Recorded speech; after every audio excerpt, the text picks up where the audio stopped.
Greetings, mighty companions. Anna Kujawa here, and we are doing a Course in Miracles, the complete and annotated edition, which is the latest edition of A Course in Miracles. And I started teaching this particular edition of A Course in Miracles a few years ago because this edition of A Course in Miracles includes the 45,000 words that came through the scribe Helen Schuckman that were left out of the first two editions.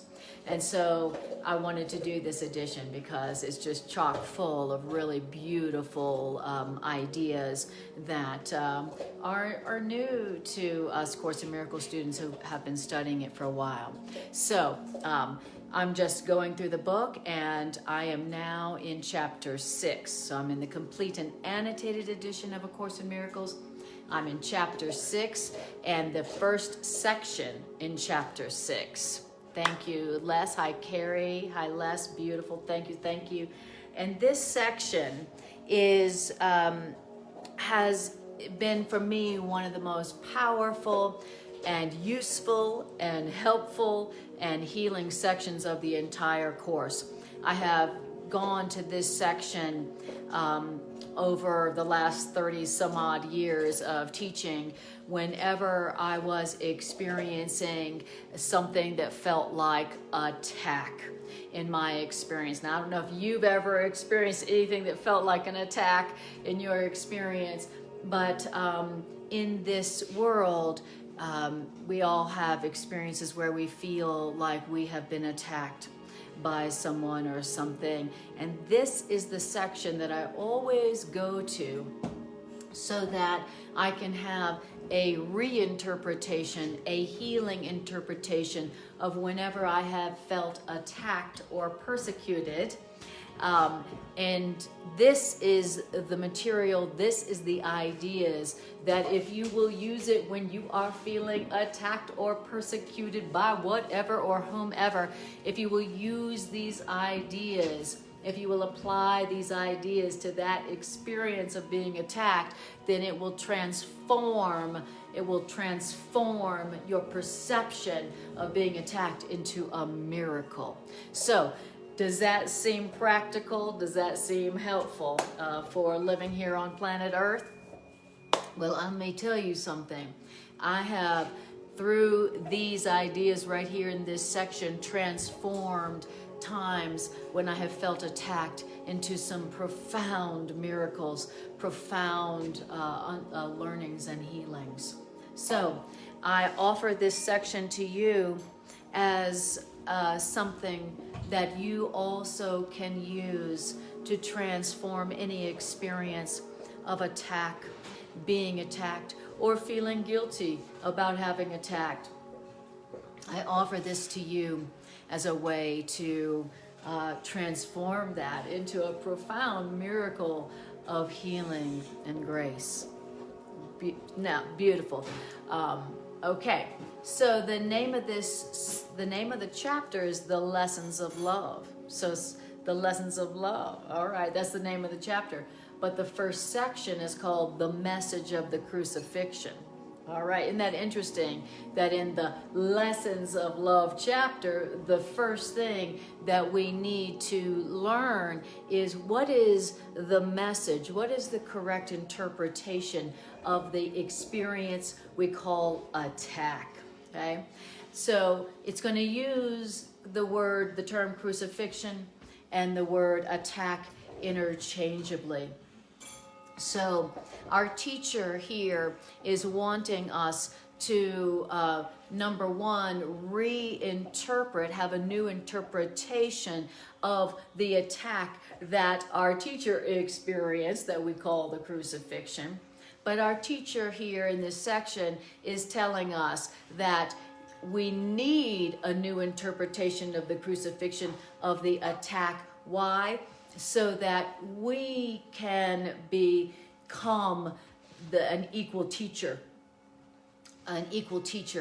who is teaching the truth. Okay? It says if you will understand the new interpretation, the reinterpretation of the crucifixion and attack, then you will understand better your own role as a teacher. Okay? if you want to understand your own role as a teacher and a demonstrator of love, if you want to understand your own role as a demonstrator of love better, then you're gonna have to understand the truth about attack, right? All right. So that is what we need to hear, because if we do not understand what's really going on when we're experiencing attack, then guess what? We are going to misinterpret, and we are going to delay and distract ourselves with a bunch of misinterpretation. We're going to delay and distract ourselves. All right. So I'm just going to do a quick recap of the first 5 paragraphs, and then we're going to go on with paragraph 6 and move along. So it's saying that in the first paragraph is talking about anger, and it connects anger with fear.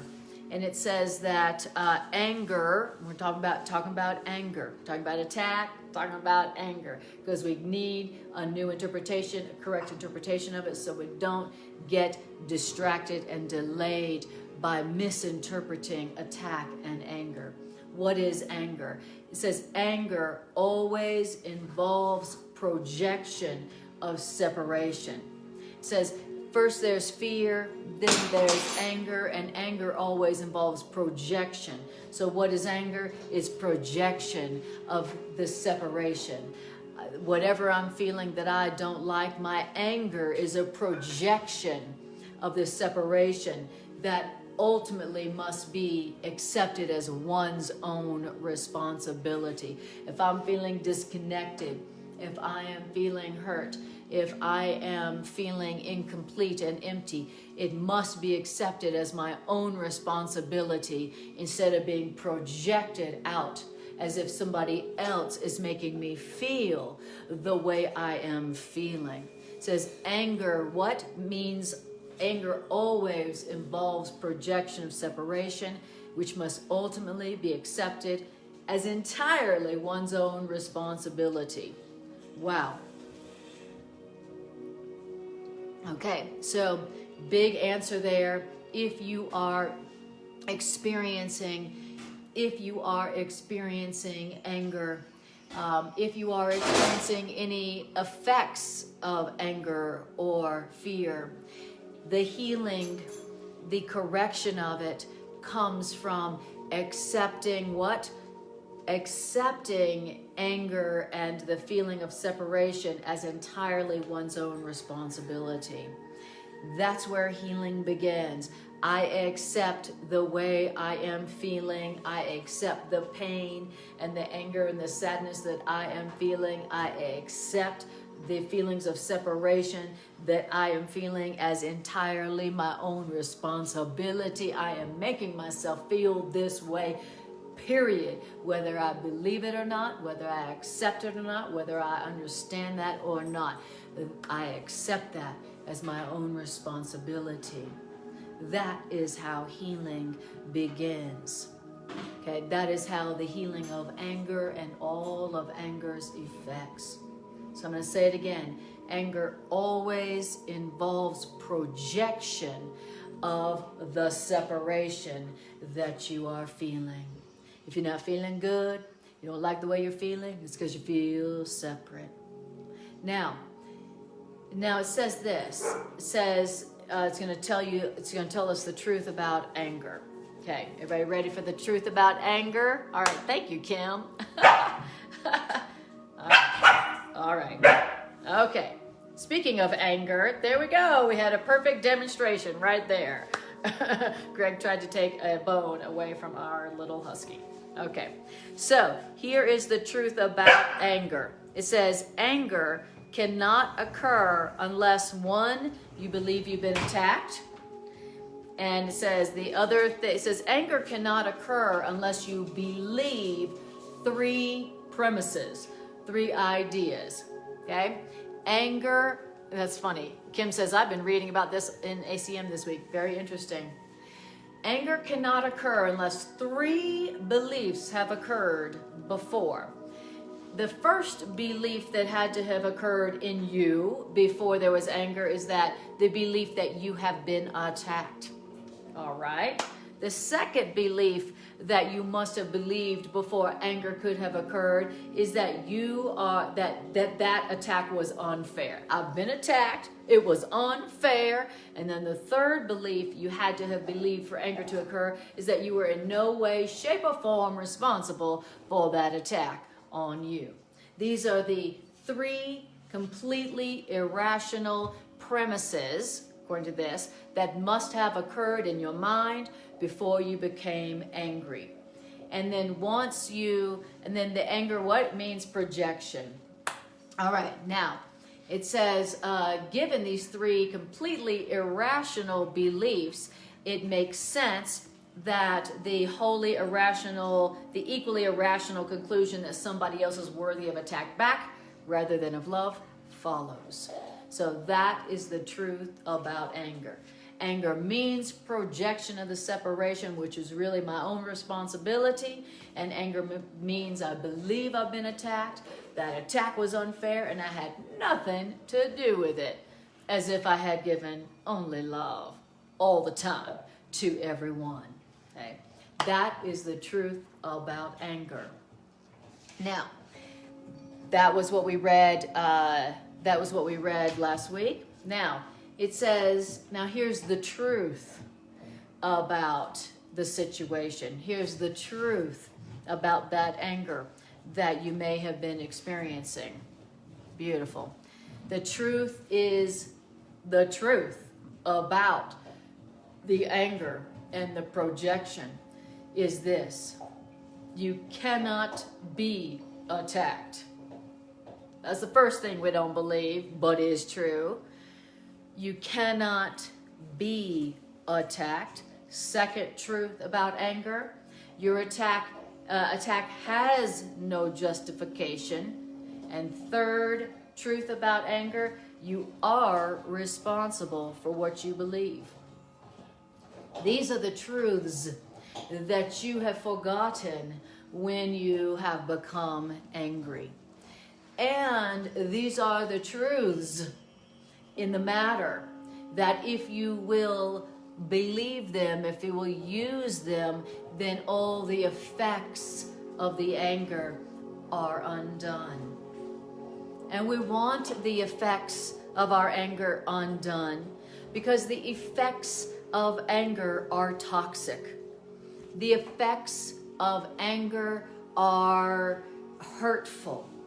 The effects of anger are toxic.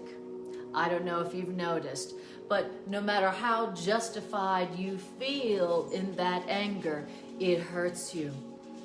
Body, mind, and spirit. And this is saying that when we're angry, we're misinterpreting. And if we knew the truth about reality, and if we knew the truth about ourselves, then we would not be angry. We would know that our anger is not justified. Hard to believe, isn't it? Very hard to believe. But we want to hear the truth about anger because our anger is hurting us. No matter how justified you feel in it, it's poisoning your body.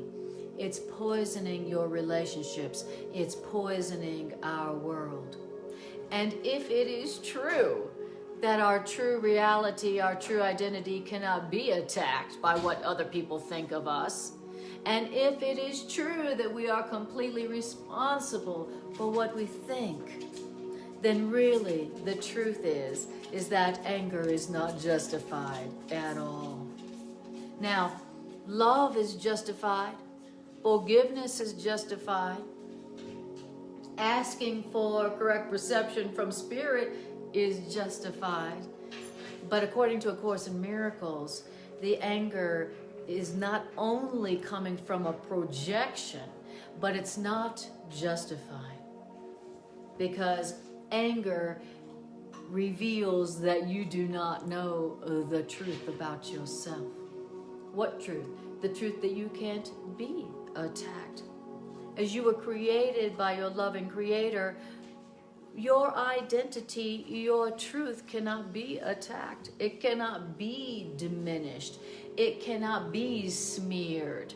Your truth cannot be changed just because somebody does not perceive you with love. Your identity, your truth is unchanging, unchangeable. Nothing, no perception anybody has of you can change what you are as created by love. And so that's what it means to say, you cannot be attacked, I cannot be attacked. And if I cannot be attacked because my reality remains secure, then attack has no justification. And if I perceive myself as attacked, then probably that's because I had been giving attack of myself. All right, these are the truths about anger and attack that we need to hear.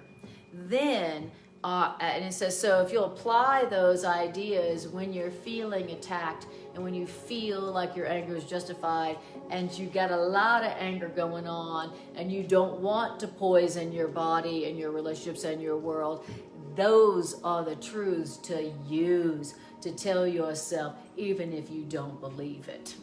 Now, our teacher in paragraph 3 says, you've been asked to take me as a model, a learning example relative to attack.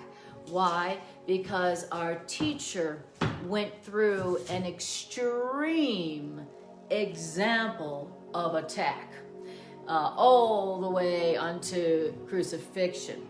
So our teacher is saying, you've been asked to take me as a model for learning how to respond to attack and crucifixion, because an extreme example of attack is a good teaching device. So,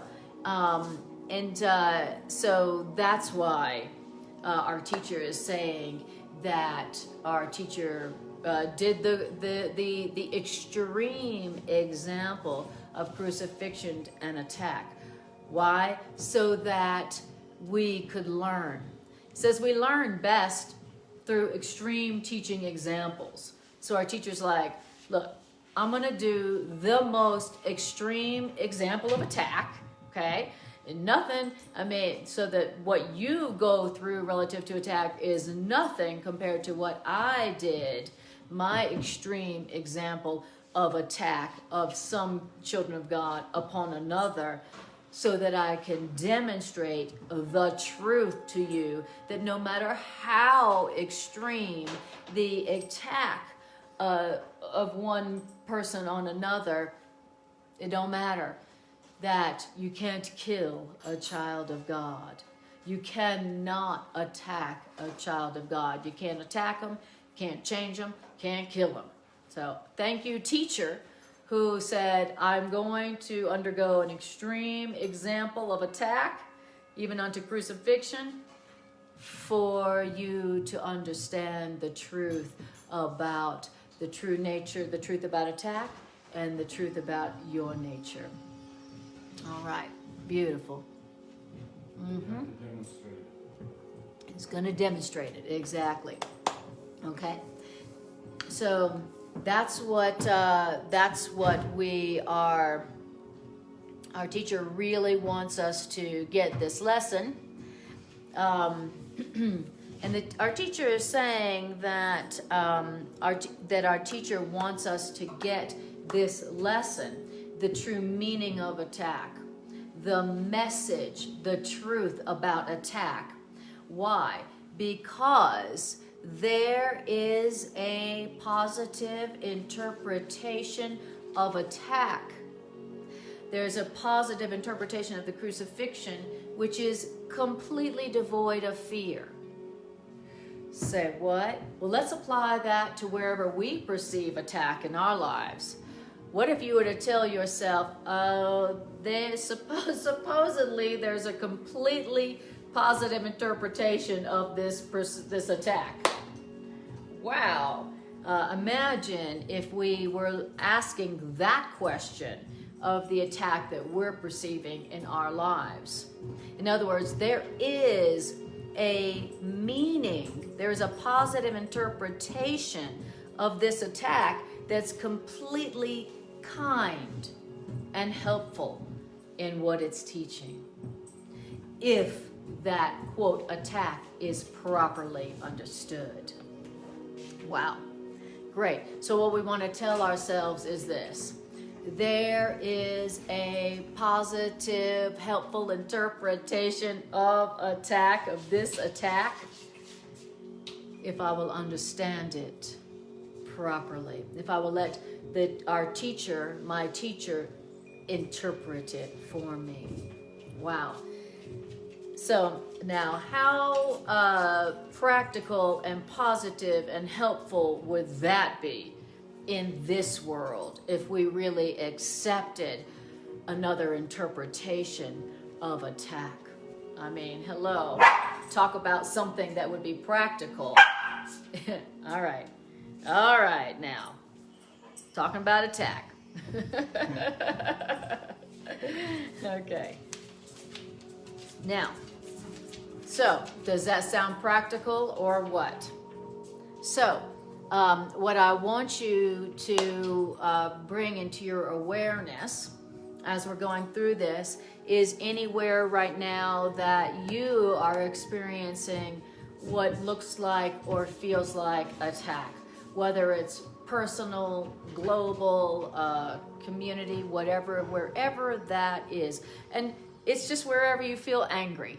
So anger means that you believe, you perceive that you've been attacked. So just find that place where you are experiencing some anger right now in your life. Wherever that is, bring that on in here and use that as the thing to ask for a new interpretation, a correct interpretation of attack, so that you can get the helpful, useful learning, healing that is there to be had in that experience called where you feel attacked. Beautiful. Les says crucifixion equals an extreme example of attack. Very good. And Irene says there is a positive interpretation of attack, much like the crucifixion, that's completely kind and helpful if it's correctly perceived. Beautiful. Okay. All right. So that brings us up to paragraph 6, where we are starting. So I just did a recap of the first 5 paragraphs of chapter 6, section 1, the message of the crucifixion. All right. Les says, no perceived attack can obliterate my Creator's healing transformations. Exactly. Yeah. In this world where attack seems to rule, it seems like a world of attack. In this world, what could be more useful and more practical than learning a healing, beneficial interpretation of attack that transforms it from a justification for anger into a cause for rejoicing, into a healing. Wow. All right. Very, very useful, especially for those of us in relationships. I mean, where is it that our anger seems most justified and most triggered than in our most personal relationships? So understanding the truth about you and the truth about attack, my goodness, that's going to be one of the key truths, the key things that's going to enable you to not allow anger to poison your relationships and poison your body and poison your world. Okay? The Course is basically saying anger isn't justified when you know the truth. And so the truth about the matter is something that is going to undo the choice, the perception of anger, to let you see the benefit to let you see the goodness, to let you see the learning value in this situation, taking you from the perception that your anger is justified, you've been attacked, to the perception of, oh my God, I'm so grateful. I'm so grateful for this. I'm so grateful for this opportunity. I'm so grateful for this opportunity to remember the truth about myself, that I cannot be attacked because I remain exactly as love created me, and I have not changed from how I was created by love. I'm so grateful for this opportunity to remember and to learn and to heal. I'm so grateful. You go from anger, my anger is justified, to I'm so grateful. I'm so grateful for this opportunity to learn. All right. Beautiful.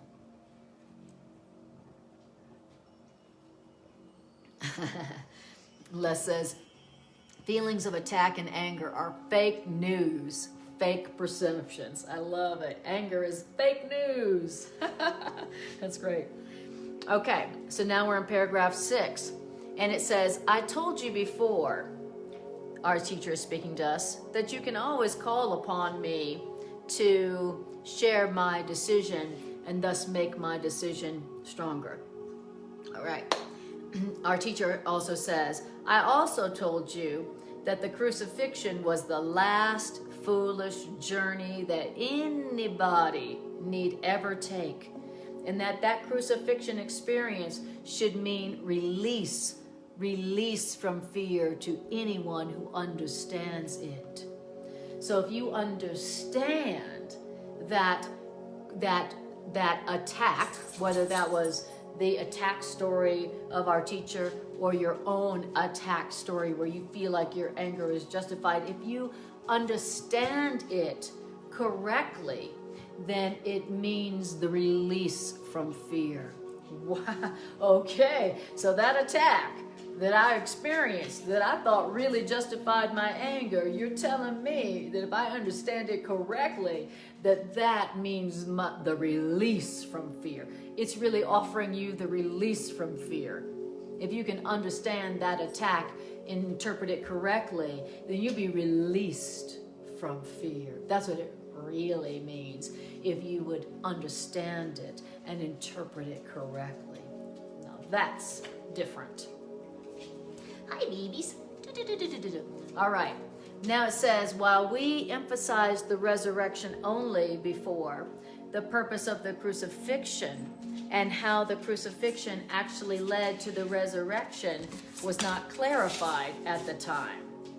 Nevertheless, the crucifixion story, or your attack story, has a definite contribution to make to your own life.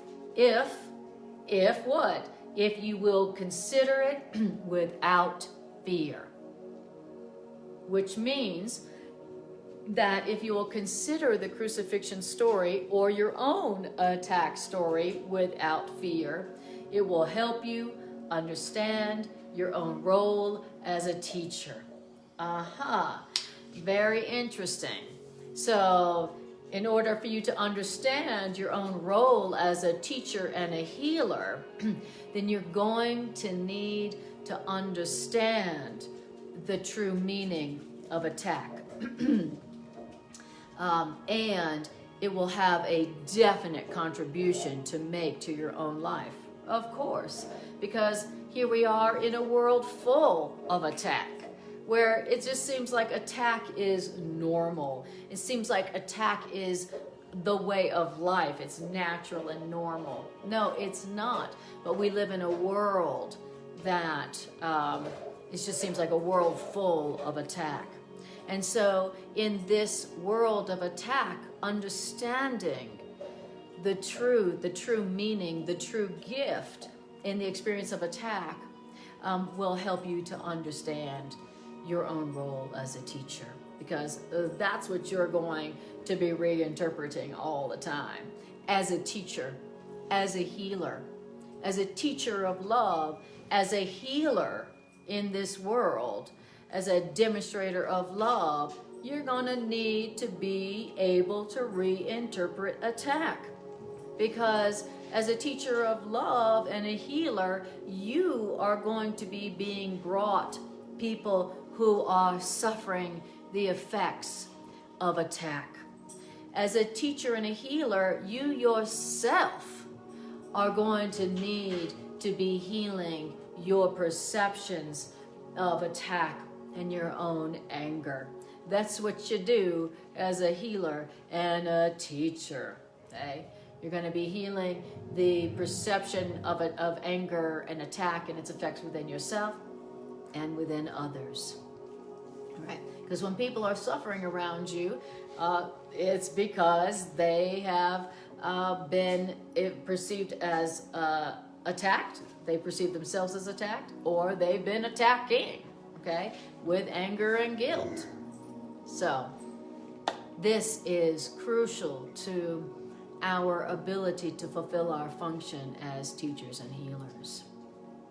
All right. So Les says there is no fear in a properly understood crucifixion. Exactly. And there is no fear in a properly understood experience of attack. You know, when you properly understand the perception of attack, someone to you or you to someone else, when you properly understand anger, yours or theirs, then there is a healing benefit. Healing can now occur. Beautiful. That was paragraph 6. Now we're on paragraph 7. For instance, you have reacted for years as if you were being crucified. Indeed, indeed. For years, we've been acting like we are victims, okay? Typically, when we're experiencing anger or hurt, we're reacting as if we were being crucified. This is happening to me.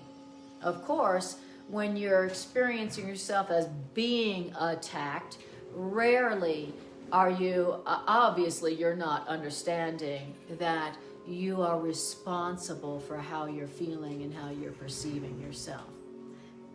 Now, so hear this. Here it's saying, you have reacted for years as if you were being crucified. Indeed. Okay? That's what we call being upset. That's what we call being angry. I'm reacting as if I'm being crucified, and I've been acting like that for years. Now, acting like or reacting like you have been being crucified for years, this is a marked tendency of the separated ones.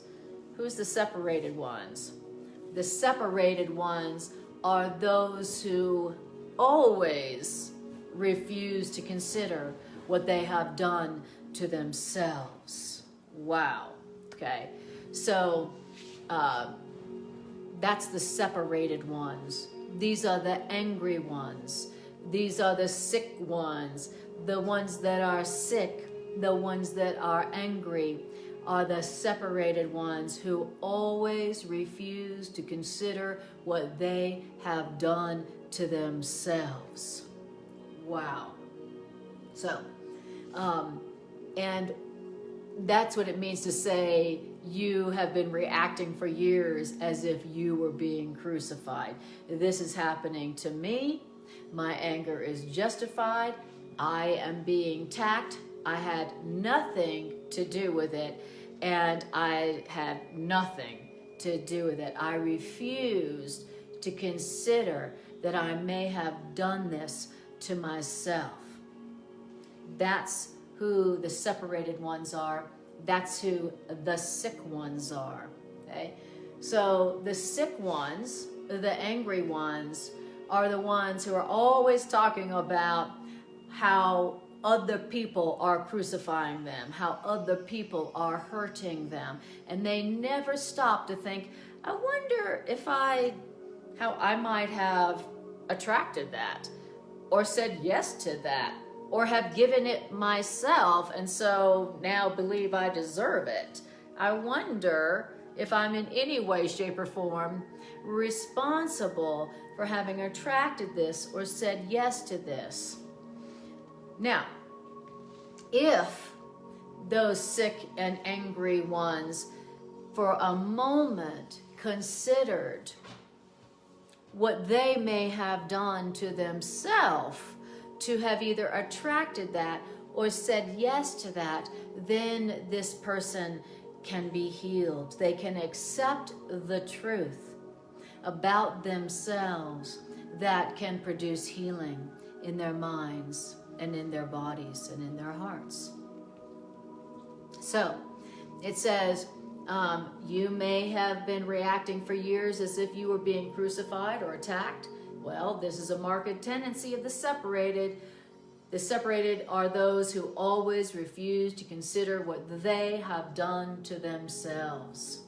So the sick are those that refuse to consider what they have done to themselves. Projection means anger, and anger fosters assault, and assault promotes fear. That's how it all, that's the snowball of hell. It starts with anger that gets projected, that makes one feel justified in attacking others, which then makes you afraid that you now deserve what you have given. Okay? That's the snowball of hell that begins with anger, that begins with a projection of blame, a projection of responsibility. That's really deep. That anger means projection. Wow. Anger means I am not responsible for what is happening to me, and I'm not responsible for what I'm experiencing. Someone else is making me feel this way. Someone else is attacking me, and I have nothing to do with it whatsoever because I've given only love to everyone all the time. And so this attack is I'm not responsible for it at all. Now, that's what anger means. What if we really looked at our anger in a new way from this perspective? What if, wherever it was we were experiencing anger, we told ourselves these ideas and said, all right, I'm not being attacked, this isn't happening to me, and I must have given something besides love if I'm receiving something besides love. That this seeming attack on me is not an accident. I am responsible for what I'm experiencing. What if we applied these ideas to our anger? What would happen to that anger? Anger means projection. What if you took your projections back and said the truth? I am responsible for what I am experiencing. I have done this unto myself, even if I don't see or remember doing that. Well, the truth is that the anger would disappear. The projection would be brought back. The anger would disappear. And in its place, you would remember your own power, the power of your mind, the power of your choice, the power of your own thoughts, and you would choose again. Okay, I get it. I am projecting out the cause of my pain, and I'm receiving attack in my perception because that's what I have been giving. I haven't been giving only love to everybody all the time. I am responsible for what I'm experiencing, and I was mistaken, and I ask for another way of looking at this, and I know I'm wrong. If I'm angry, I'm wrong. If I'm angry, I must be wrong, because anger means projection, and we are responsible for our experience. Andrew says, taking responsibility actually helps, even though my ego tells me the opposite will happen. Exactly. All right. So, then it says this. It says, the real meaning of the crucifixion lies in the apparent, which means seeming, intensity of the assault of some of the children of God upon another child of God. Now, the attack of one child of God upon another child of God is, of course, impossible. Oh, yes, of course, it's impossible. And must be fully understood as an impossibility. All right, so we're a long way from that, but we can still do it. So what's the instruction? The idea of attack of one child of God on another child of God must be understood as an impossibility. In other words, I cannot be attacked, they cannot be attacked. It is an impossibility. It must be fully understood as an impossibility. In fact, unless attack is fully understood as only an impossibility, then I, says our teacher, cannot serve as a real model for learning. Wow. So until we truly accept that attack is impossible, one child of God cannot attack a child of God. Now, unless we accept that truth, then we can't use our teacher, the voice of the course, as a learning model, okay, as a real model for learning.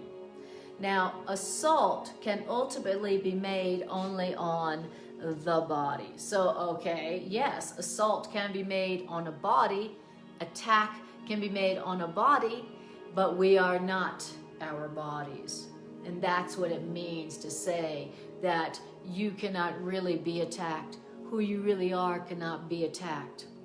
One child of God cannot really attack another child of God. Now, we can attack bodies. Bodies can be attacked, because there's little doubt that one body can assault another body and even destroy that body. But if destruction itself is impossible, then anything that is destructible cannot be real. Wow. So we know we don't believe this, and every time we tell ourselves these truths, we are bringing ourselves closer to the acceptance of it. So here's the deal. One child of God cannot attack another child of God, but one body can attack another body. That is true. That is obvious. But if destruction itself is not real, then anything that is destructible cannot be real either. Wow. So attack can be made on a body and even destroy a body, but destruction isn't real, and so anything that can be destroyed isn't real. So let's stop there for a moment and just hear that. Anything that is destructible cannot be real. Anything that is destructible cannot be you. And so anything that can be destroyed wasn't real in the first place. That's what it means to say you cannot be attacked. You cannot be destroyed. Yes, your body can be destroyed, but that don't mean you can be destroyed. And so when the body is destroyed, then that is proof that the body isn't real. So it says, therefore, the destruction of the body does not justify anger. Wow. Now that's hard to believe, isn't it?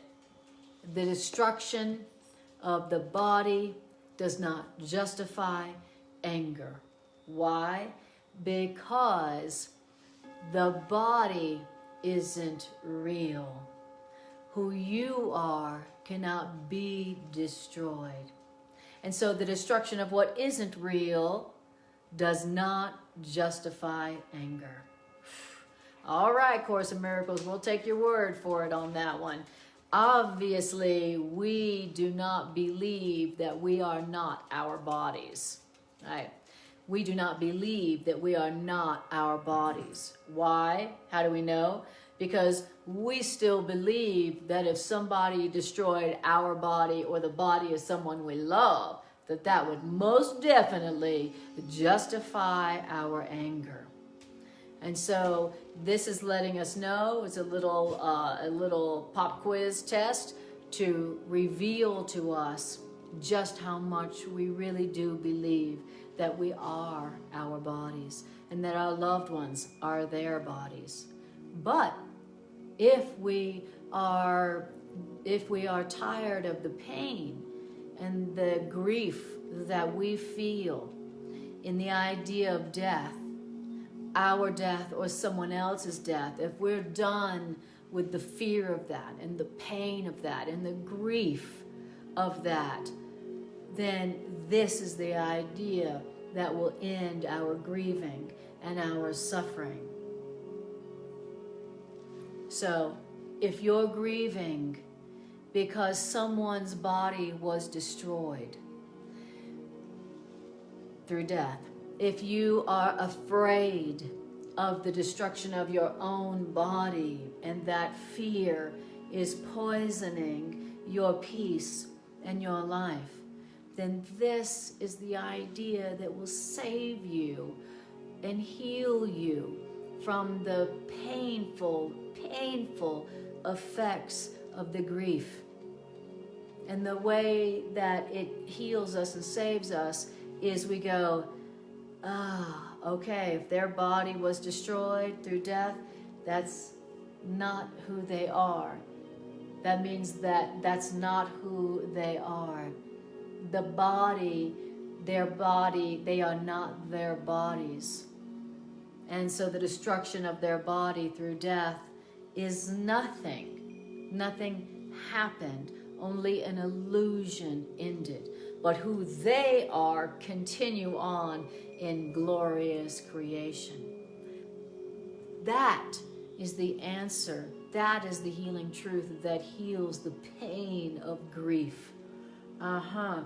Their body was destroyed. That's because the body isn't real. That's not who they are. They were not destroyed. They are still as alive as they were when they are in their body, and more so. And also that releases us and our lives from the fear of death.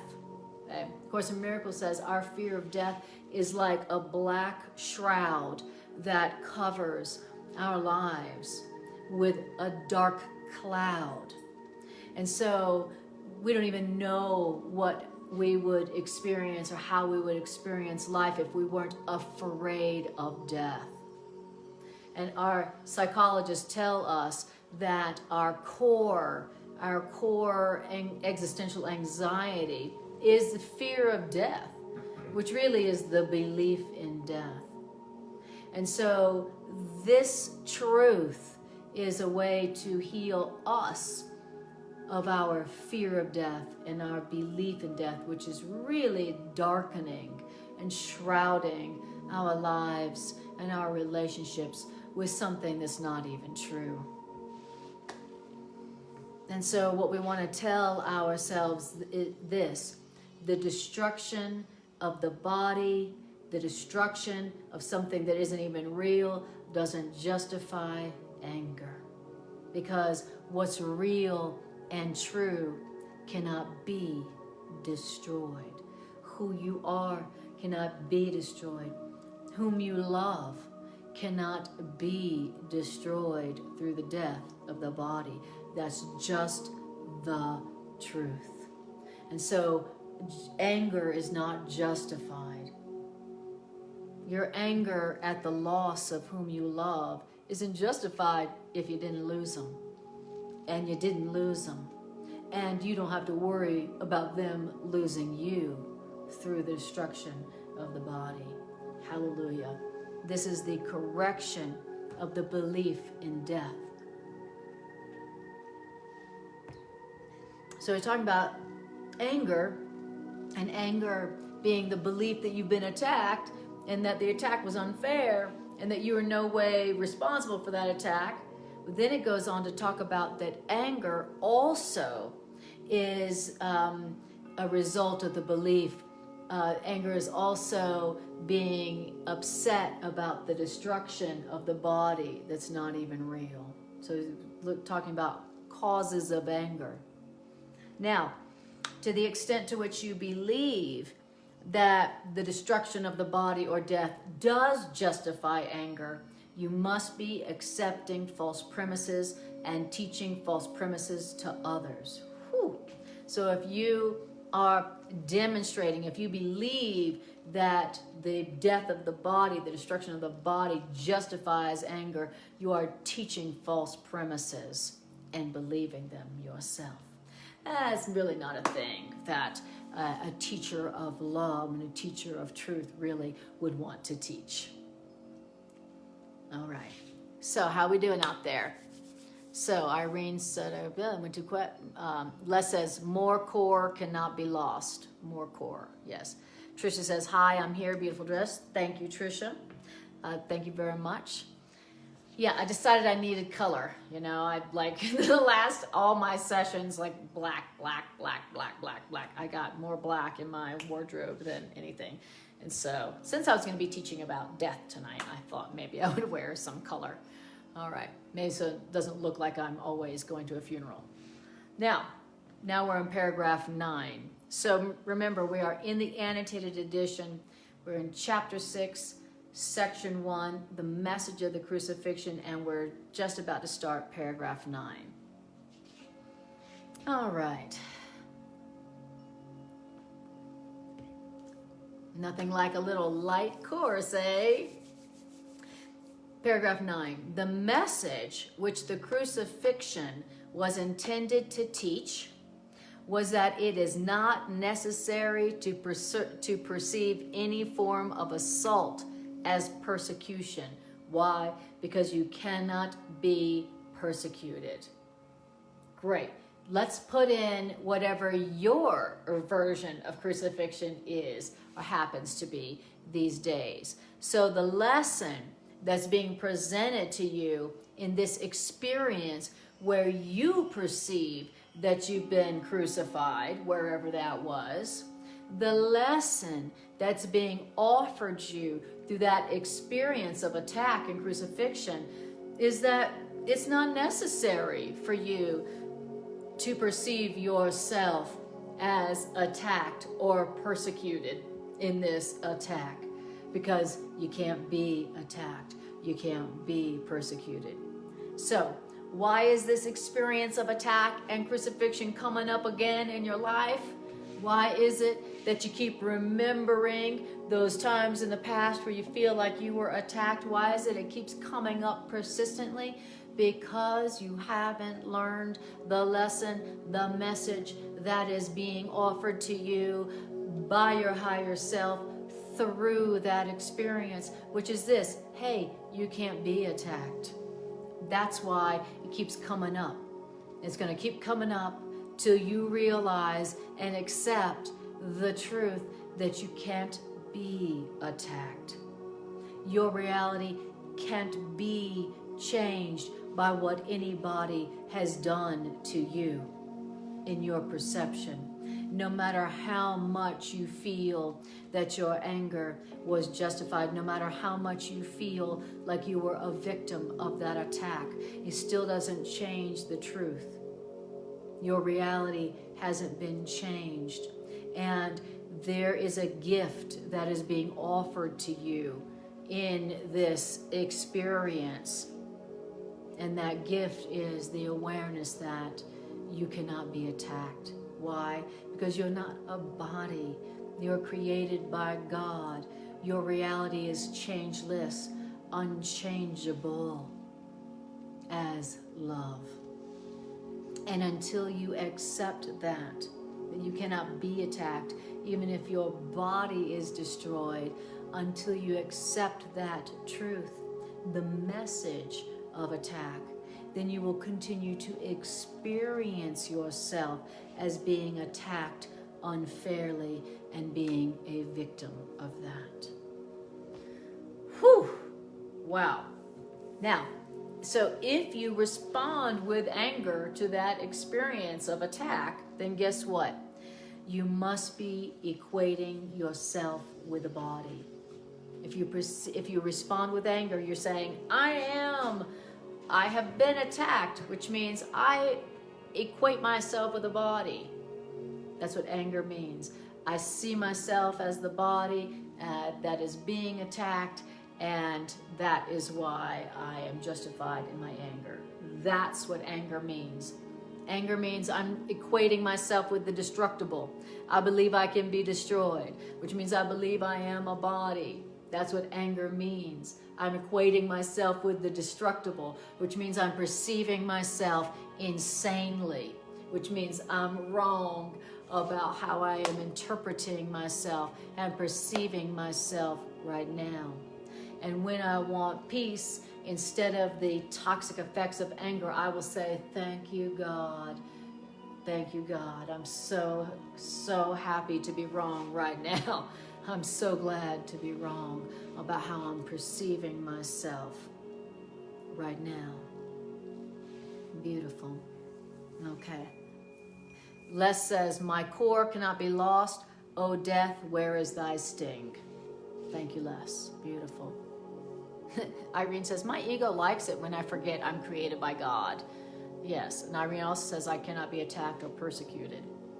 Yeah, anger is your cue. Anger is your cue, your clue that you are perceiving yourself wrong. You're equating yourself with the body, thinking that you are the body. Thinking you can be attacked means you're thinking you are a body, because an attack can only be made upon a body. Okay? So anger is our ding, ding, ding, ding alarm. Anger is your alarm. Ding, ding, ding, ding. You are misperceiving yourself. You are seeing yourself as a body. You are believing that you can be attacked. You are equating yourself with the destructible. That's why you're angry. Ding, ding, ding, ding. Anger means you are equating yourself with something that can be destroyed. And that's not the truth about you. You can't, who you are can't be destroyed. Who you are can't be attacked. Who you are can't die. That's the truth that will set you free from the pain and the heartache and the toxic effects of the anger and the projection. All right. Beautiful. Now, he says, if you are equating yourself with the body, if you are angry, you are regarding yourself insanely. You're not perceiving yourself correctly. And then our teacher says, I have made it perfectly clear that I am like you and you are like me, but our fundamental equality can be demonstrated only through joint decision. All right. So our teacher is again saying, we are equal. Our teacher, the voice of the Course, is saying we're equal. We are equal. We were created the same. We were created equally by our Creator. Okay? That's what our teacher is reminding us. But we can only experience our equality with our teacher when we are making the same decisions as our teacher. So you're not going to experience your equality with your teacher until you're making the same decisions as your teacher, okay? And so what was the decision that our teacher made that we can also make that would enable us to experience our equality with our great and amazing teacher? What is that decision? Well, it says in paragraph 10, you are free to perceive yourself as persecuted if you choose. But you might remember, when you do choose to react as if you're being attacked, that I was persecuted as the world judges it, and I did not share that perception for myself. Wow. Okay, teacher. All right. So our teacher is saying, the voice of the Course is saying that we are equal, and you'll know our equality when you are deciding like I decided. And our teacher is saying, and I decided that I wasn't persecuted, that I cannot be attacked. So that's the decision that I made, says our teacher. And look what happened. Look what happened to our teacher when our teacher decided that our teacher could not be attacked and our teacher was not persecuted. What happened? Oh, just a little old thing called the resurrection, where I rose from the dead. You know, just something little like that. And so our teacher is saying this: you are free to see yourself as persecuted if you want to. But our teacher is like, but I was persecuted as the world judges it, and I didn't see myself as persecuted. So you can see yourself as a victim and persecuted if you want, but I was persecuted by the world even as the world judges it, and I didn't see myself as persecuted. So you don't have to see yourself as persecuted and attacked if you don't choose to. You know, you don't have to see yourself as attacked if you don't want to. And here's our teacher who is like, you know, here's an example of even being attacked as the world perceives it and still not needing to perceive yourself as persecuted or attacked. And also, here's what happens. And so our teacher in this way gave us a completely new and different interpretation of attack, that if we choose to use it, will also result in the same results that our teacher had, who did not perceive himself as being attacked, you know, where he resurrected from that attack, that experience of being persecuted. So we too, if we choose to interpret the experience of attack like our teacher did, then we too can rise above the attack or the experience of being persecuted like our teacher did. So how about that?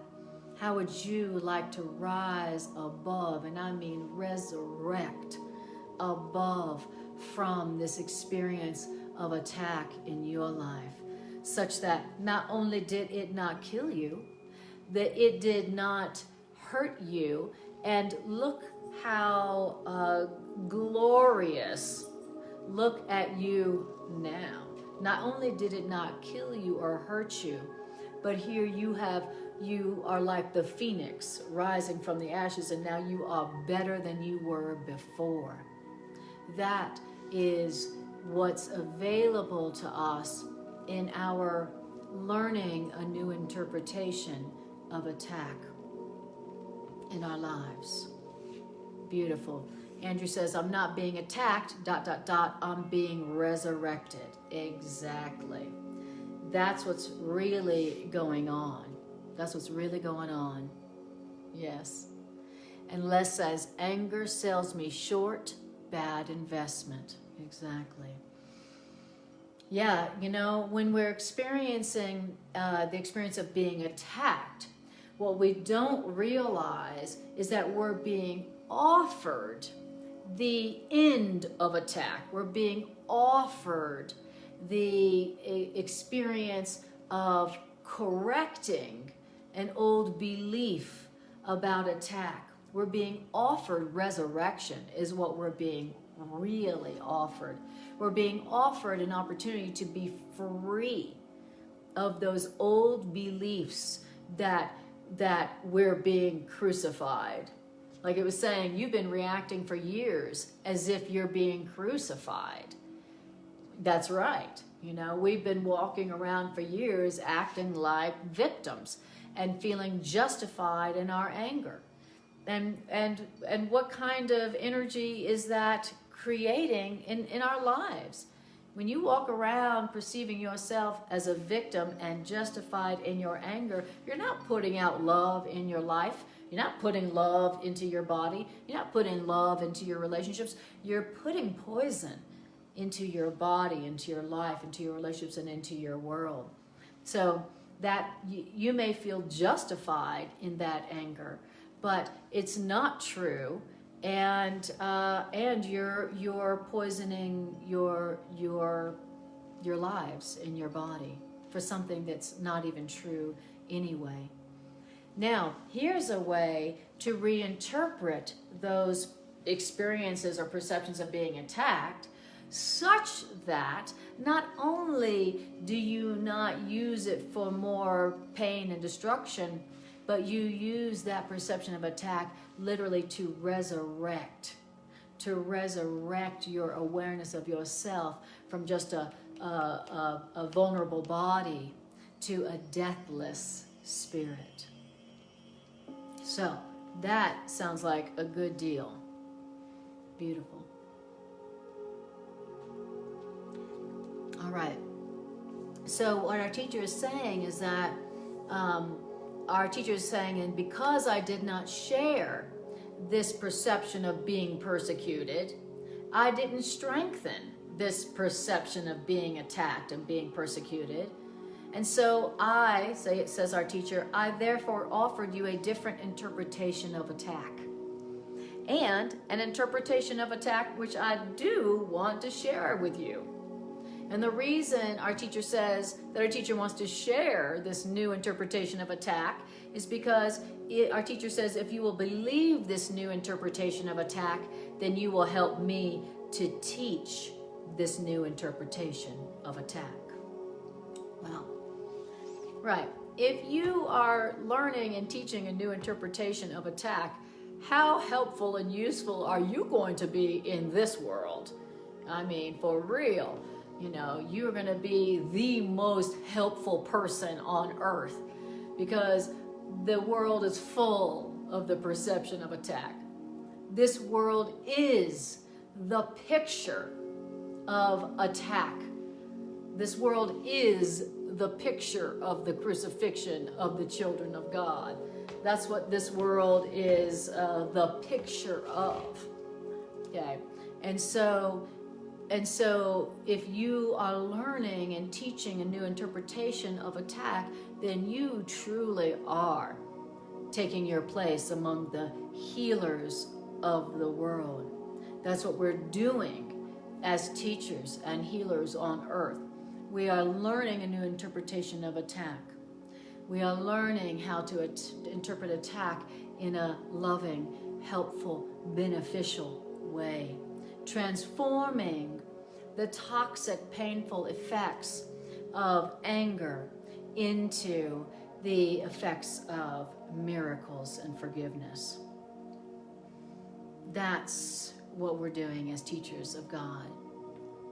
That's why I was saying that learning a new interpretation of attack from someone who really did reinterpret attack for real, as evidenced by the resurrection. If you will learn how to do that, then you will understand what your real role as a teacher really is. Okay? This is our real role as teachers and healers. Learning a new interpretation of us, the perception of us being attacked, and learning a new interpretation of attack as perceived by our brothers and sisters. All right. Andrew says, this helps me to completely see the past in a new light as well. Amen to that. And Les says, prayer. Break all my self-justifications that I am justified in feeling persecuted. Absolutely. Beautiful. Yeah. So, here's how you can find wherever you are perceiving yourself as attacked. It's where you feel angry. So that's all you need to know. Because remember, anger means projection of persecution. I'm being persecuted. This is happening to me. It's totally unfair, and I am in no way responsible for this at all, as I have only given love all the time. That's what anger means. So all you got to do is have a of anger and see anger as your clue. See anger as ding ding. Oh, there's a place where I am being asked to learn a new interpretation of attack so that I can teach it. All right. Beautiful. How are we doing on time? All right. I will do one more paragraph. Paragraph 11. All right. Paragraph 11. This is a very long section. So this is part 2, and next week we'll do part 3 of the Message of the Crucifixion.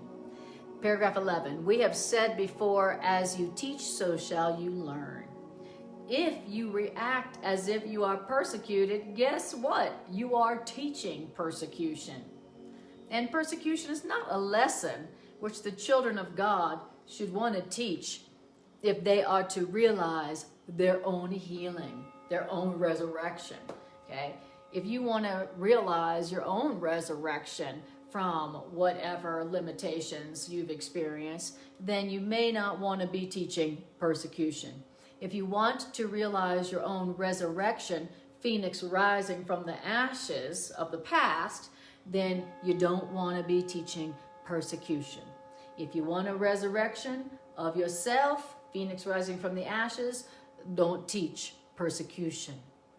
Instead of teaching persecution, what can you teach instead? Okay? So instead of teaching people that you are a victim and you are justified in your anger, what can you teach instead? Here's what you can teach instead. Teach your own perfect immunity, which is the truth in you. And know that your own perfect immunity, invulnerability, cannot be assailed. And how do you do that? Well, don't be trying to protect your invulnerability, your innocence yourself, or you have believed that your invulnerability, your innocence can be assailed. Okay, so I love it how we are ending this on a wonderful instruction.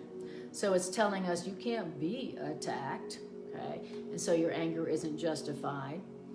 And it's telling us that if you want to be teaching the truth about resurrection, phoenix rising from the ashes, then don't teach persecution. Don't teach and demonstrate that you've been attacked.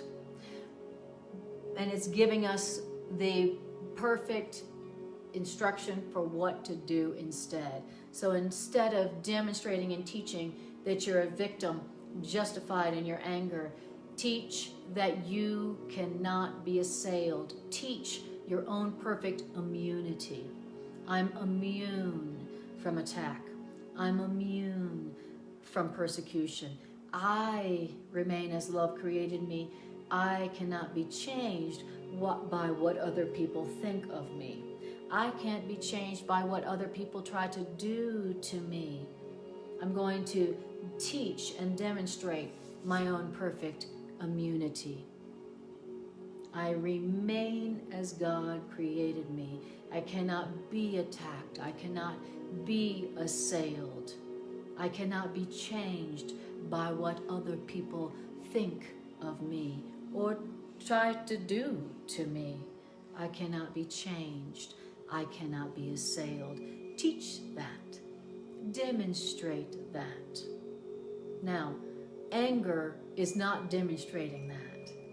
So anger is demonstrating I'm a victim, and I'm a victim, and I'm in no way responsible.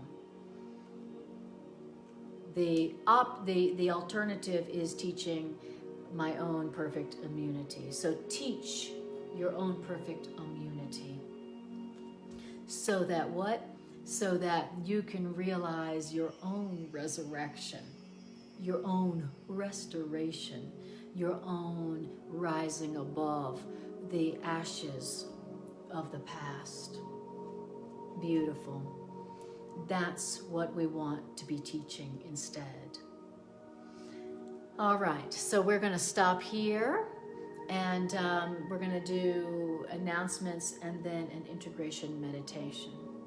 So if you're just joining us now, feel free to go back to the beginning. We're in chapter 6, section 1, the Message of the Crucifixion, in the annotated edition of A Course in Miracles. So this is a really, of all the sections in A Course in Miracles, this one is profoundly and fundamentally useful and helpful in how to have peace on earth, how to have peace on earth in your own life, how to have peace in your own relationships, how to experience your life as a constant resurrection instead of a constant crucifixion. This is a way to experience your life where you are empowered, where you're empowered and you're creative instead of a helpless, powerless victim of circumstances and attacks that seem to be being made on you all the time. This is how to experience yourself as not a helpless victim who's always angry, but how to experience your own power to heal and to resurrect and to restore, and to be creative. So that's what I want. I've done I've reacted for years as if I was being crucified and felt completely justified in my anger, but I was sick, I was unhappy, and I was unfulfilled, and I was broke too. So I've done that, and I know you have too, and it doesn't have to be that way. It doesn't have to be that way.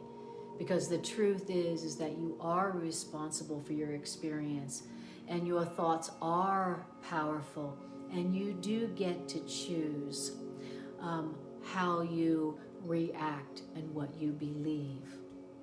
And you get to choose to believe that your thoughts are powerful enough to choose what you're experiencing. And your mind is powerful enough to decide to give something else besides fear and anger. And so to receive something else. Hallelujah. Lest us demonstrate immunity from fake anger and attack, a constant resurrection. Exactly. Beautiful. All right. So next week, we're going to start on paragraph 12. That's where we're going to start next week. So, announcements are this. I do 2 live streams a week. On Mondays, I do Miracle Roulette, where we ask Spirit to decide for us what in A Course in Miracles we most need to hear for our healing. And then we let Spirit use the random number generator to choose what we study in the Course. And that's always really exciting and miraculously, weirdly perfect every time. That's every Monday live on Facebook. Also, every Wednesday, like tonight, I'm doing the complete and annotated edition of A Course in Miracles, and we're just going through the book, and we're on chapter 6. Also, Greg does a beautiful class here from Miracle Park on Tuesdays, where he does a beautiful synthesis of A Course in Miracles and the Bible, truly a reinterpretation, a beautiful reinterpretation of the Bible that is mind-blowingly helpful and beautiful. And that's every Tuesday here at Miracle Park on Facebook, 7 to 8:30 p.m. Mountain Standard Time.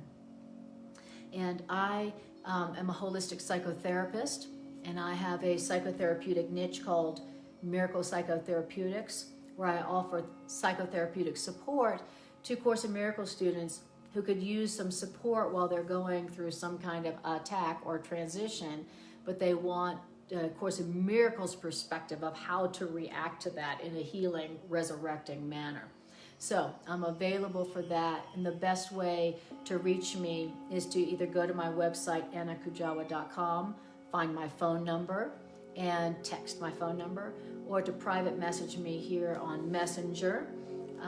But texting me is the best way to reach me to schedule that. Wonderful. Okie dokie. So, very powerful section. I always recommend this section when people come to me and they're like undergoing some kind of crucifixion in their lives. You know, whether it's, you know, professional or personal or health related.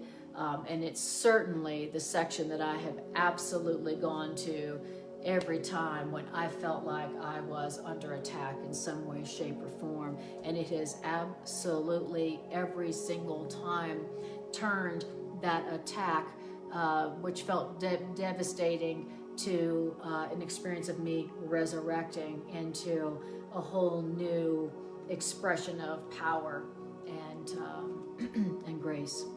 So great. Now, if you would like to share this message into the world, then I invite you to share it on your Facebook your Facebook feed.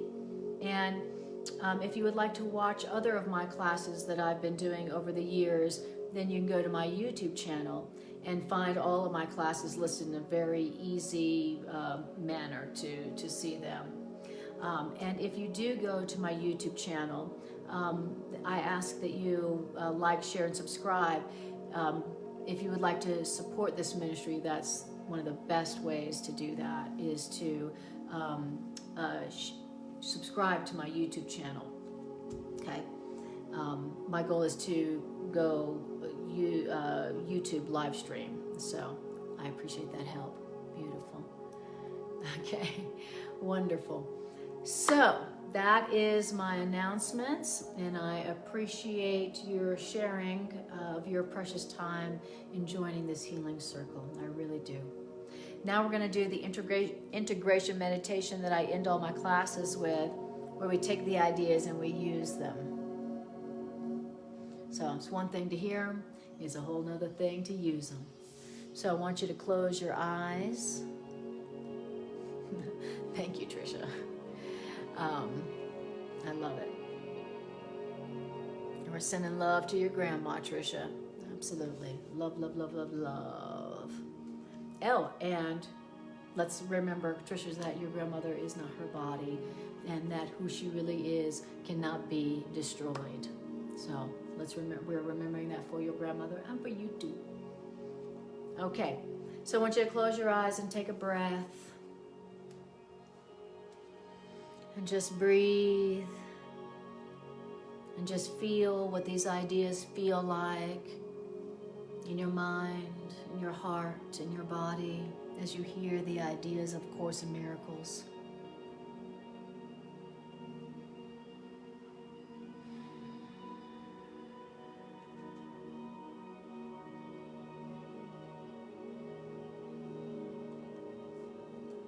Beautiful. Now I want you to bring to your awareness a situation where you feel like you are under attack in some way, shape, or form, or maybe you perceive that someone else is under attack in some way, shape, or form.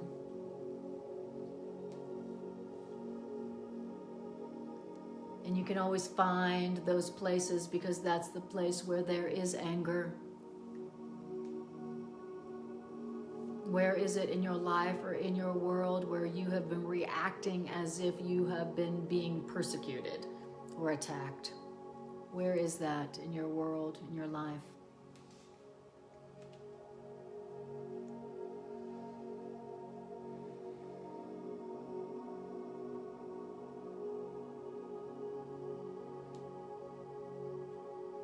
And take a breath.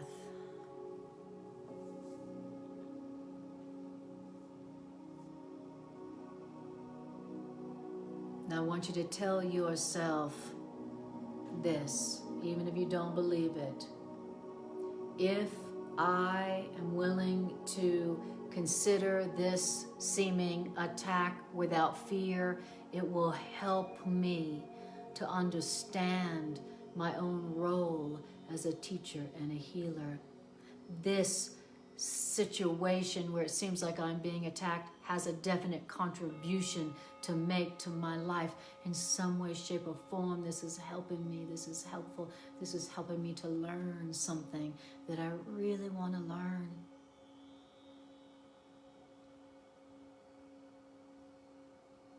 Higher self, show me the true meaning. Show me the message, the gift, the healing opportunity in this experience. What is the contribution that this lesson can make to my life? Show me.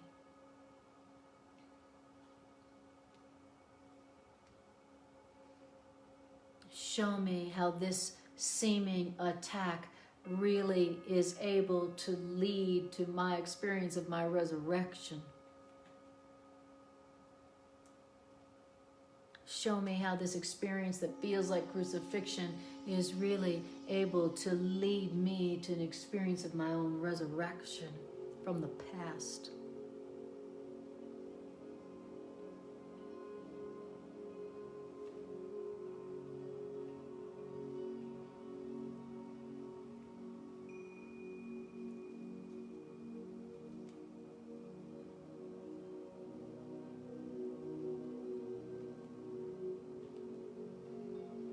Take a breath.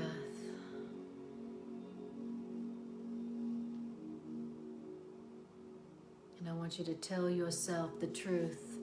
And even if you don't believe it, tell yourself, I cannot be attacked.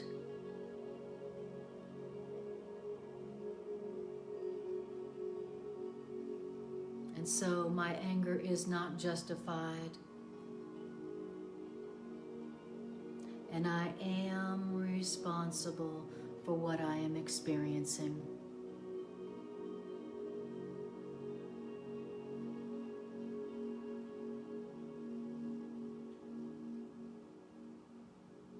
And take a breath.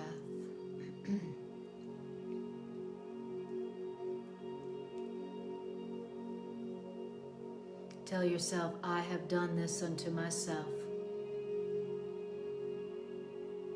And I'm innocent. And I was wrong. Thank you, God.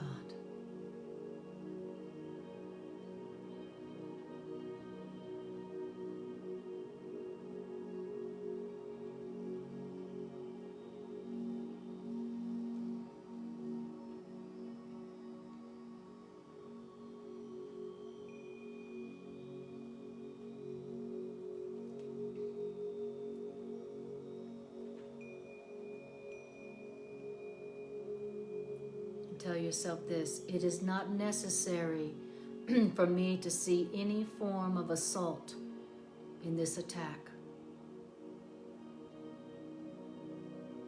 I cannot be attacked. And I am not my body.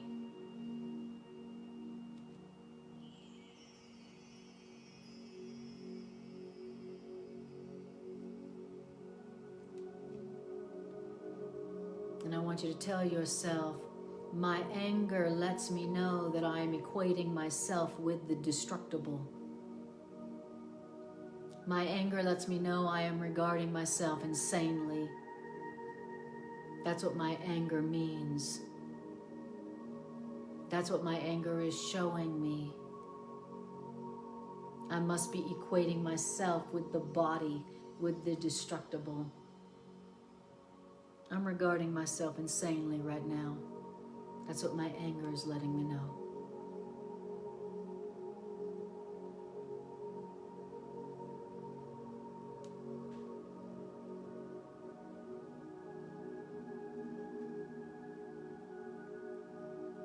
now speaking to our teacher, saying, "Teacher, you are offering me a different interpretation of attack.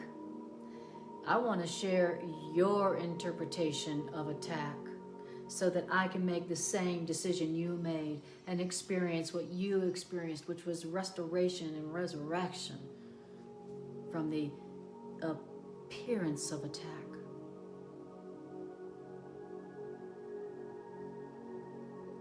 Teacher, teach me a new interpretation of attack so that I can reinterpret, have a new interpretation of this experience that feels like it's persecuting and crucifying me.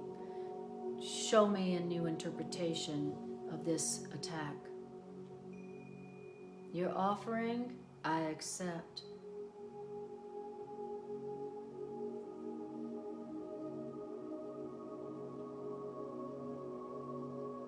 And then remind yourself, I do not want to be a teacher of persecution. I do not want to be a teacher of attack. That's not what I want to teach here on earth. I want to be a teacher of love. I want to be a teacher of our immunity, our true invulnerability as we were created by love. That's what I want to teach. That's what I want to go around demonstrating. I need to remember, I don't want to be a teacher of attack. I really don't. And so, teacher, please teach me a new interpretation of attack.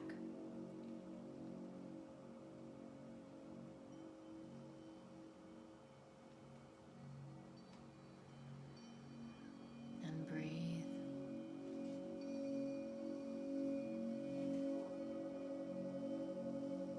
And tell yourself, I'm not a victim, I'm powerful. I'm not a victim, I'm strong.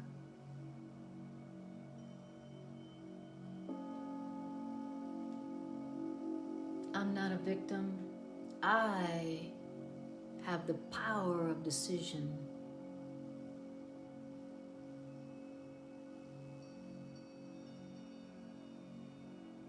And I am an equal with my teacher.